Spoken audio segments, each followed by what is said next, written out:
नमस्कार दोस्तों, आप सभी को मेरे इस इंग्लिश गुरु यूट्यूब चैनल पर स्वागत है। तो आज हम जिस इंग्लिश वर्ड को लेकर आए हैं वो इंग्लिश वर्ड है शुड। शुड अर्थात चाहिए, यानी कि ग्रामर के दुनिया में इसे मॉडल वर्ब कहा जाता है। और इस मॉडल वर्ब शुड का शाब्दिक अर्थ होता है चाहिए। क्या शाब्दिक अर्थ होता है? चाहिए शाब्दिक अर्थ होता है। और इसका प्रयोग जो है, इस शुड का प्रयोग जो होता है वो सलाह यानी एडवाइस, सुझाव यानी सजेशन या प्रस्ताव यानी प्रपोजल को बोध कराने के लिए किया जाता है, जो नॉर्मल मैक्सिमम लोग जानते हैं। यानी कि सलाह, सुझाव या जो आपका प्रपोजल होता है, इस संदर्भ में शुड का प्रयोग किया जाता है। जैसे मान के चलिए हम लोग 2-4 दोस्त एक साथ बैठे हुए हैं, उसके बाद दोस्तों के बीच में मैंने एक प्रपोजल रखा कि we should go to the cinema, हम लोग को सिनेमा चलना चाहिए। मैंने ये प्रपोजल रखा। अगर सभी को ये प्रपोजल पसंद आएगा तो हो सकता है सभी जाएंगे, नहीं पसंद आएगा तो नहीं भी जा सकते हैं। तो यहाँ we should go to the cinema जो बोले, यह जो है यह एक प्रपोजल है, प्रस्ताव है, और इस प्रस्ताव के रूप में यहाँ पर शुड का प्रयोग किया गया। एक सेंटेंस देखिए जिसमें आपका सजेशन या एडवाइस के रूप में प्रयोग होगा। जैसे कि एज ए टीचर हम किसी स्टूडेंट को जो है एडवाइस कर सकते हैं कि यू शुड स्टडी डेली, आपको प्रत्येक दिन अध्ययन करना चाहिए। या you should walk in the morning, या आपको सुबह में टहलना चाहिए। तो ये क्या है? एक तरह का एडवाइस है या सजेशन है जो स्टूडेंट को दिए। तो इस तरह से क्या हो गया कि इसका प्रयोग सजेशन या एडवाइस के रूप में भी किया जाता है, जिसको नॉर्मल सभी लोग जानते हैं। अब यहाँ पर जो है कि शुड का और क्या क्या प्रयोग है, किस तरह से इसका प्रयोग किया जाता है, जगह विशेष पर जो है किस तरह से प्रयोग में आते हैं, आज उसको बारीकी से जो बताने जा रहा हूं। अर्थात शुड का जो है आज पोस्टमार्टम करने जा रहा हूं। अर्थात जिस प्रकार किसी लाश का जो है, बॉडी का जो है, उसका पोस्टमार्टम चीर फाड़ किया जाता है, हर तरह से चीज को देखा जाता है, ठीक उसी तरह से जो है शुड का जो है चीर फाड़ करेंगे और हर तरह से शुड को समझने का प्रयास करेंगे। तो चलते हैं, अब हम चलते हैं आगे, एक करके स्टेप बाय स्टेप बताते हैं शुड के बारे में। अब यहाँ पर देखिए सबसे पहला पॉइंट जो है यहाँ लिखा हुआ शुड, यही मेरा रूट वर्ड है। शुड इसी पर आधारित है, इसी रूट वर्ड से जो है इतने प्रकार के सेंटेंस बनेंगे। तो अब यहाँ पर सबसे पहला पॉइंट में जो शुड लिखे हैं, उस शुड का अर्थ तो आप जान गए कि शुड का अर्थ होता है चाहिए। शुड का क्या अर्थ होता है? चाहिए होता है। लेकिन इस शुड के बाद अगर कोई वर्ब आएगा तो डायरेक्ट जो वो वर्ब आएगा वो वर्ब आपका वर्ब वन फॉर्म में आएगा, यानी क्रिया का पहला रूप के रूप में आएगा, यानी वर्ब वन के रूप में शुड के बाद आएगा। तो यहाँ पर ये जो दिए हैं क्रिया प्लस चाहिए, यानी शुड का हो गया चाहिए और वर्ब वन हो गया क्रिया। क्रिया अर्थात काम, यानी कोई काम का होना चाहिए, काम करना चाहिए। तो यहाँ क्रिया लिख दिए हो, यानी कोई काम रहेगा, खेलना चाहिए, पढ़ना चाहिए, दौड़ना चाहिए, नाचना चाहिए। इस प्रकार से कोई ना कोई काम होगा और काम के बाद चाहिए अगर रहेगा तो वैसे जगह पर शुड के बाद V1 लगा करके सेंटेंस को बनाएंगे। जैसे एक दो एग्जांपल में मैं आपको बता रहा हूं।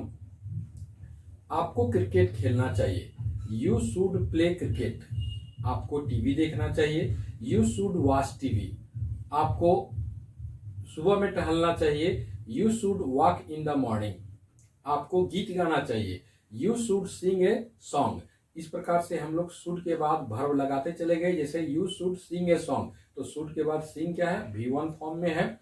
उसी तरह से you should play cricket, should के बाद प्ले जो है V1 फॉर्म में है। तो यहाँ पर जो है शुड के बाद एक वर्ब को, एक क्रिया को, एक काम को रखा गया है। तो इसी तरह से इसके नीचे भी एक एग्जाम्पल दिए हुए हैं कि यू शुड, ये देखिए गो आपका वर्ब वन फॉर्म में है। You should go to school daily, आपको प्रत्येक दिन विद्यालय जाना चाहिए। तो इस तरह से शुड के बाद वर्ब वन का प्रयोग किए और इस तरह से ये सेंटेंस बना। इस तरह का ढेर सारा सेंटेंस आप बना सकते हैं शुड के बाद V1 दे करके। अब शुड के बाद V1 लगेगा, लेकिन इसका दूसरा पॉइंट में देखिए यहीं पर शुड के साथ जो है शुड प्लस बी कर दिया, यानी शुड बी।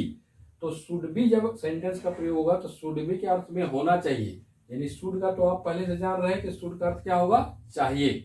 लेकिन बी का अर्थ यहाँ हो जाएगा होना, और शुड बी मिलाकर के हो जाएगा होना चाहिए। यानी जिस वाक्य में शुड बी का इस्तेमाल होगा वहां वाक्य का हिंदी मीनिंग होना चाहिए के सेंस में आएगा।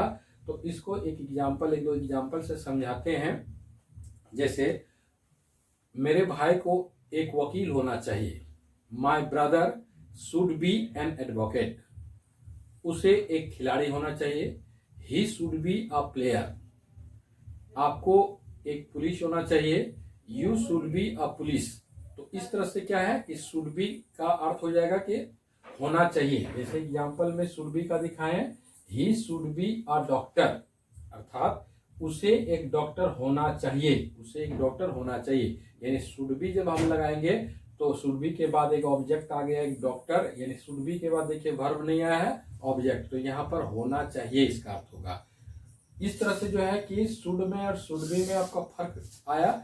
इसमें शुड के बाद V1 यानी कोई करना चाहिए, कोई काम को करना चाहिए, लेकिन शुड बी के बाद कोई ऑब्जेक्ट आए जो होना चाहिए, ये चीज इसमें आता है। अब इसके बाद तीसरा पॉइंट को समझते हैं, शुड को ही। देखिए शुड को ही तोड़ मोड़ रहे हैं। शुड के साथ हैव लगाया, शुड के बाद बी नहीं, शुड के साथ हैव, और शुड के साथ हैव लगाने के बाद जो है आपका V3 फॉर्म, यानी शुड हैव के बाद वर्ब आएगा तो वर्ब कौन सा रूप में आएगा, V3 रूप में आएगा। शुड हैव प्लस V3, तब इसका अर्थ हो जाएगा क्रिया, यानी कोई काम प्लस चाहिए था। क्या हो जाएगा, काम प्लस चाहिए था या क्रिया प्लस चाहिए था। अब यहाँ शुड हैव प्लस V3, इसको एक सेंटेंस से बना करके आपको समझाते हैं कि आपको क्रिकेट खेलना चाहिए था। आपको क्रिकेट खेलना चाहिए था। You should have played cricket. आपको टीवी देखना चाहिए था। You should have watched TV. आपको मंच पर नाचना चाहिए था। You should have danced on the stage. तो इस प्रकार के से शुड हैव के बाद हम क्या लगाए, V3 लगाए, और वहां चाहिए था, क्रिया प्लस चाहिए था। क्रिया प्लस चाहिए अगर रहेगा तो शुड प्लस V1, लेकिन क्रिया प्लस चाहिए था पास्ट फॉर्म में अगर बदल जाएगा तो शुड हैव के बाद V3 देना है, और उस तरह से आपको कोई काम को करना चाहिए था का बोध कराना है। तो इस तरह से शुड हैव प्लस V3 का प्रयोग किए। अब इसके बाद चलते हैं, जैसे इसी में एग्जाम्पल दिए हुए हैं, you should have appeared in the exam, अर्थात इसका मतलब होगा कि आपको परीक्षा में बैठना चाहिए था। You should have appeared in the exam, अर्थात आपको परीक्षा में बैठना चाहिए था। तो शुड हैव के बाद अपीयर्ड जो लगा ये V3 फॉर्म में आपका है। तो इस तरह से इसमें और आपका जो है इसमें फर्क है। शुड के बाद डायरेक्ट V1, लेकिन शुड हैव के बाद V3। ये हो गया कि शुड हैव के बाद वर्ब आया तो V3, लेकिन एक इसी के फोर्थ पॉइंट में देखिए यहाँ भी शुड हैव लगाए हैं, लेकिन इसमें और इसमें थोड़ा सा फर्क है। शुड हैव के बाद वर्ब लगाएंगे तो V3, लेकिन शुड हैव के बाद डायरेक्ट ऑब्जेक्ट लगाएंगे तो यहाँ पर मीनिंग बदल जाएगा। शुड हैव के बाद अगर ऑब्जेक्ट लगाते हैं तो शुड हैव के बाद ऑब्जेक्ट लगा है तो यहाँ मतलब हो जाएगा के पास होना चाहिए, यानी किसी के पास कुछ होना चाहिए, के पास होना चाहिए। तो यहाँ पर देखिए कि इस तरह का वाक्य जब बनाएंगे जहां पर शुड हैव पर डायरेक्ट ऑब्जेक्ट लगाएंगे, यानी वर्ब नहीं लगाएंगे। जैसे you should have a car, आपके पास एक गाड़ी होना चाहिए। You should have a watch, आपके पास एक घड़ी होना चाहिए। You should have a house, आपके पास एक घर होना चाहिए। तो यह शुड हैव के बाद डायरेक्ट हम ऑब्जेक्ट लगा दे रहे हैं, इसलिए यहाँ पर जो है ये शुड हैव का अर्थ पास होना चाहिए, के पास होना चाहिए हो गया। इसी का एग्जाम्पल नीचे दिए हुए हैं, you should have a mobile, यानी कि आपके पास एक मोबाइल होना चाहिए। इस अर्थ में शुड हैव के बाद डायरेक्ट ऑब्जेक्ट आया है तो यहाँ पर के पास होना चाहिए, और यहाँ शुड हैव के बाद वर्ब 3 आया है तो क्रिया प्लस चाहिए था। ये अंतर है दोनों में। अब इसके बाद चलते हैं, शुड है लेकिन शुड हैव हैड, यानी शुड हैव के बाद और एक चीज आ गई है had. Should have had plus object, तो वैसी जगह पर शुड हैव के बाद हैड लग जाएगा। हैड वर्ड को देखने से पास्ट फॉर्म को डिनोट करता है, तो यहाँ पर शुड हैव हैड जैसे लगा देंगे के पास होना चाहिए था। देखिए शुड हैव लगाए तो के पास होना चाहिए, लेकिन शुड हैव हैड लगा दिए तो के पास होना चाहिए था। क्या होना चाहिए, कोई ऑब्जेक्ट होना चाहिए था। तो इस जगह पर जो है कि इस तरह का आपका ढेर वाक्य बनेगा। जैसे my friend should have had a van, मेरे दोस्त के पास एक गाड़ी होना चाहिए था। He should have had a watch, उसके पास एक घड़ी होना चाहिए था। You should have had a house, तुम्हारे पास एक घर होना चाहिए था। ठीक उसी तरह से यहाँ दिया गया है you should have had a mobile, आपके पास एक मोबाइल होना चाहिए था। तो इस तरह से शुड हैव हैड लगा दिए तो कोई किसी के पास कुछ होना चाहिए था। तो इस तरह से इसका पास्ट रूप जो है इसका हुआ। इसके बाद फिर चलते हैं आगे इसका पॉइंट में। पॉइंट नंबर 6, इसमें देखिए शुड का प्रयोग दिए हैं, लेकिन शुड बी, और इस शुड बी के बाद अगर आपका वर्ब 3 आए तो ये वर्ब 3 जो है पैसिव वॉइस के रूप में प्रयोग किया जाता है। यहाँ पर शुड बी प्लस V3, और यहाँ पर कोई काम या क्रिया को किया जाना चाहिए, कोई काम या क्रिया को किया जाना चाहिए, शुड बी प्लस V3। तो इस पर आपका कुछ वाइक एग्जाम्पल मैं समझाना चाहता हूं। जैसे क्रिकेट खेला जाना चाहिए, cricket should be played. TV देखा जाना चाहिए, टीवी शुड बी वॉच्ड। आम खाया जाना चाहिए, अ मैंगो शुड बी ईटेन। तो इस तरह से जो है कि इसको पैसिव फॉर्मेट में लेते हैं, इसलिए और एक एग्जाम्पल यहाँ लिखे हुए हैं, म्यूजिक शुड बी प्लेड, यानी संगीत बजाया जाना चाहिए। तो ये जो पैसिव वॉइस जो होता है, जो कर्म प्रधान होता है, इसमें जो है कि किसने किया वो उसको सर्च करने का जरूरत नहीं है, लेकिन क्या जा रहा है उसके बारे में तो म्यूजिक बजाया जा रहा है। तो यहाँ पर म्यूजिक के बारे में पता करना जरूरी है। तो ये आपका पैसिव रूप में है, आपका ये सेंटेंस यहाँ पर जो है पैसिव रूप में है। तो पैसिव भाव के रूप में शुड बी प्लस V3 का यूज करके हम सेंटेंस बना सकते हैं। इसी का फिर पास्ट रूप जब जाते हैं तो पास्ट का जब पैसिव बनेगा तो should have been, should have been plus V3, यानी काम को किया जाना चाहिए था। शुड हैव के बाद बीन आ गया प्लस V3। देखिए इसमें शुड बी प्लस V3 तो काम किया जाना चाहिए, लेकिन should have been plus V3 तो काम किया जाना चाहिए था। तो इसका भी जो है पैसिव के रूप में इसका प्रयोग किया जाता है पैसिव में। तो इस तरह के भी सेंटेंस बनते हैं, यानी कि इसी में जो बताया जो क्रिकेट खेला जाना चाहिए तो उसमें क्रिकेट खेला जाना चाहिए था, तो हो जाएगा cricket should have been played. आम खाया जाना चाहिए था, a mango should have been eaten. TV देखा जाना चाहिए था, TV should have been watched.